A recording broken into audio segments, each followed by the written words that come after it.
What's up, YouTube, and welcome to another episode of Chris Glides. Today I'm with the 2025 Harley-Davidson CVO ST, and I'm already over 1,100 miles on this bike, and it's only been less than a week. And just here to talk about what I discovered or just some of the new things that I like about the bike. I did have the 23.5 Road Glide CVO, and now I'm on this, and I like it. So before we get started, I want to give a shout out to Stefan of Stefan's Garage. He's from all the way out in Germany. You've seen him on a lot of YouTube videos with Robert Simmons and also at Matt Laidlaw's Garage. And that box right there, that is the Wilbers Performance rear shocks. And you might say, why in the world am I taking off the shocks that come on this CVO ST? Well, I'm going to demo these and see how they work. And I'm going to be going on a 3,600 mile trip, and that's going to be a good time to demo them. And then we'll see where we go from there. But let me show you a little bit more about what I've done to the bike so far.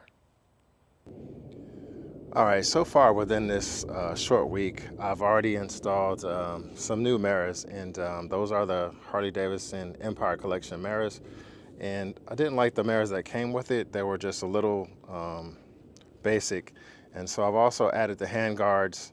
I definitely needed heated grips, so I installed those. And I don't normally keep this up there. It's where I connect my phone mounts for my, not the phone mounts, but the camera mounts and stuff like that. But on these long trips, you know, you do find yourself thirsty and needing a drink, so I'll put those up there.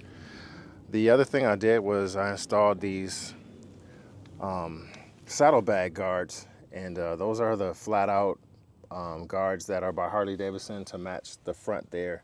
And these are temporary. I do have the kahunas come in, the standard size kahunas, and I'm going to add the standard size passenger kahuna pegs on there as well. And I added the heat shield. This engine doesn't get very hot, but I just didn't like the space in there. So I did order the passenger pillion for the rear seat, and I ordered a chopped tour pack because I think the chopped looks so much better than the king when you have these shorter type of bags. As you can see right there, I also added the Tab Performance Zombie 50 cal exhaust, 5-inch exhaust. They look pretty big on there, and it sounds amazing. So a lot of people want to hear the sounds on the bike, and I'll cut it on in a minute. Today, I added this coil cover on by Harley-Davidson. That's a nice addition to it. And again, disregard the standard size floorboards. I'm just waiting on the kahuna grips. I mean, the kahuna floorboards to come in for the front and the back, like I just said. I added the heel shifter on here. And on this bike, you can pretty much power shift. I just don't like getting my boots messed up when you have to shift without the heel toe shifter. Normally, I would have already changed out this shifter linkage, but that looks like a pretty nice shifter linkage, so I'm going to keep it there for now. It's nice and a pretty nice gloss color. I like it. And future plans, I am going to go ahead and add the 10-inch risers with the pullback bars.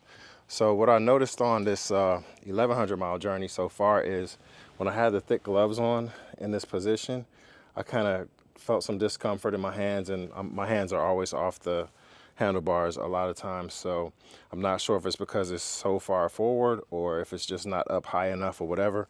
But I did hear some other people on their YouTube videos kind of saying that they had some discomfort as well. I did add on the Rockform phone mount, which I like using for my cell phones. And this is just a different mount. I kind of rigged this up here so that I could use the ball and actually, you know, use this with the ram mount to take on and off so that it's a lot easier than unscrewing to disassemble. And over to the front, I do have different size windshields from my other bike, but this is one of my favorite sizes right here. Even though it's small, it does provide protection. But for a long trip, I even consider putting the 10 or 12-inch back on, but I think I'm just gonna thug it out for right now. So, and just deal without it. So I've already done my service for this trip. I came home and I had to do my 3-hole change. And one of the things that was different under here was, so on the Derby side, you still have the same bolt on that side, but underneath for the actual oil and the trans, you have a different style cap. And I was trying to put that on the screen. It's not a screw anymore. So the significance of knowing that is the rings that you normally have when you drop the screws out and you replace the screws, or you gotta use a wire brush. You're not doing that anymore because these screws just turn out at 120-degree turn left to loosen, and then they're out. And they're just a square, the same size square that's on the socket. Some people are wondering if you need a special tool, but I just use the same socket square, the attachment piece, and I got it off. But to put it on, you just put it right back on with your hand.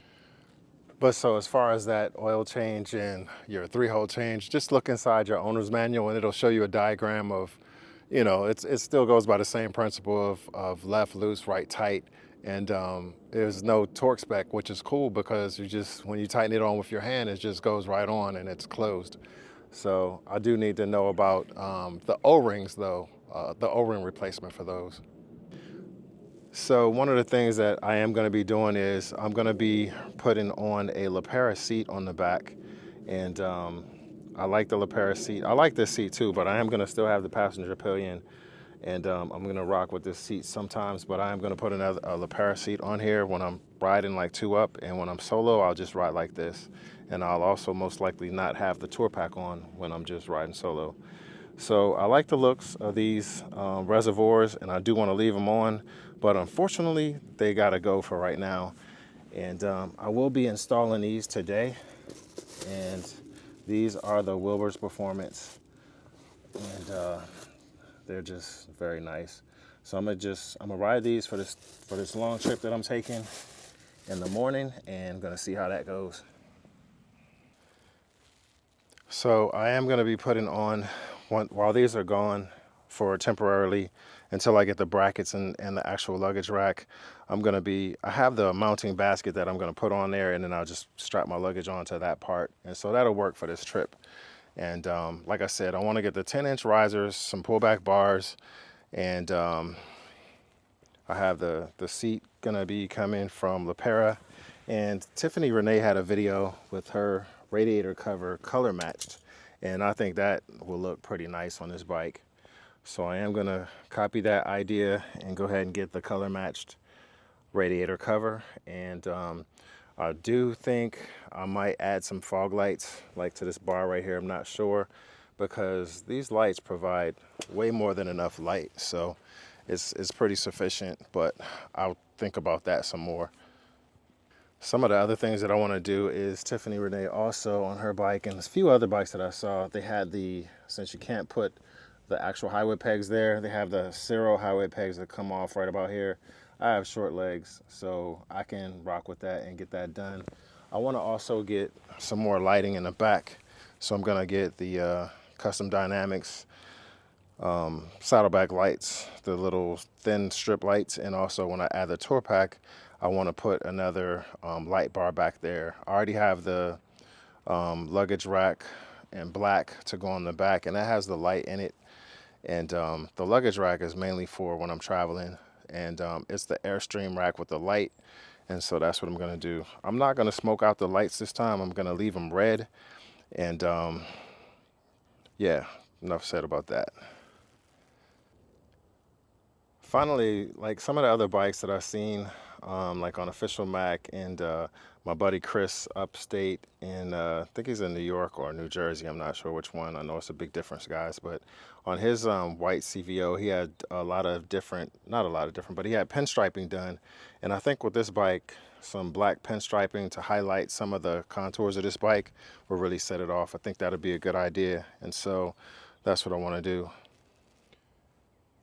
And then lastly, I'm not sure if these are considered performance headers or if they're performance headers or not, but I do want to add a set of performance headers to go with these slip-ons. And a lot of people are going to the 2-into-1 system, and just not sure if I want to do that. I did it before and it gave the bike a nice race sound, but I do want to stick with the deep sound. The aggressive race sound, it sounds good for like local rides, but when you go on long distance rides, it's a little bit overbearing. And even on the 1,000 miles that I did on these, man, after that trip, doing that 900 miles in one day, my ears were, I could just hear like exhaust, and I could just hear like pretend motorcycles in my head still making noise. So, but enough talking. I'm gonna get in here and get these Wilbers Performance Suspension installed on the rear so that I can go ahead and pack my bags and get ready for this trip and get some sleep. So I'll be right back. Oh yeah, guys, I didn't forget. I know you said you wanted to hear what the exhaust sounds like, so let's go over there and see what it sounds like.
All right, guys, so that's just a quick sample of the sound. And you know that when you put the bike in first gear and you do it, and when it's in gear, it does sound a little bit better than just idle and you're running the exhaust.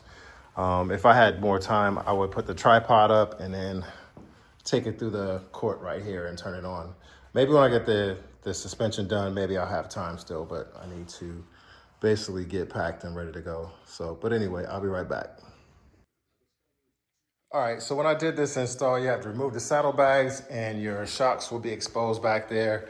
You just remove those two bolts, have a jack, and take the old ones off, put the new ones on. Easy peasy. So it'll take you all of like 15 minutes. So those are what the Wilbers suspension looks like on. That frees up my docking ports because I don't have the bracket for right now. And so now I'll be able to install my tour pack or my luggage rack for my trip. So now that this is done, I'm gonna go ahead and put everything back together. I'm gonna add my docking hardware. That's not rocket science. And I'm gonna go ahead and put my basket on there for the back. Well, it's not a basket, but it's a tray. And there's my docking hardware. And shout out to Stefan's Garage. There he is right there on the screen. And he's probably not gonna, but anyway, so this is one of his videos where he's just showing how to replace the front shocks and the rear suspension. So I was just watching him while I was working along with the bike. And just great guy, contacted me. As soon as I posted the first video, you know, he contacted me. I had my email address on my website and contacted me. I think it was like, I don't know what time it was over there, but it was like 5:26 in the morning here. I was about just ready to go to work. And he had these rushed out to me within like a day. So from their warehouse in New Jersey.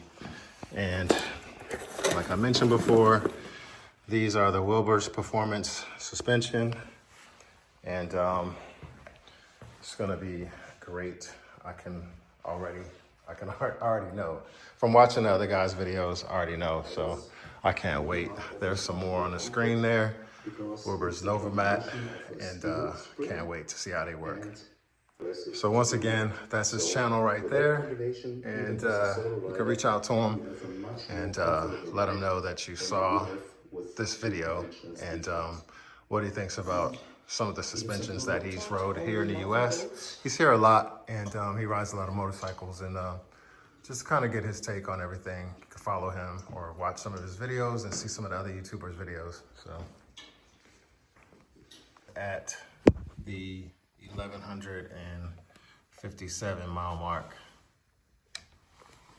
So with just that 1157 miles on the bike, I'm about to put on a whole bunch more tomorrow. And so I'm gonna be doing some recording on that video. So stay tuned, because who knows where we're gonna go next. I'll see you guys next time. Thanks for watching. And we're almost nearing 4,000 subscribers. And I wanna thank all the subscribers and viewers who come on this channel all the time to see what I'm gonna do.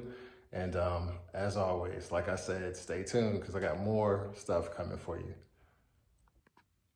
And I'll see you next time on the next episode of Chris Glides.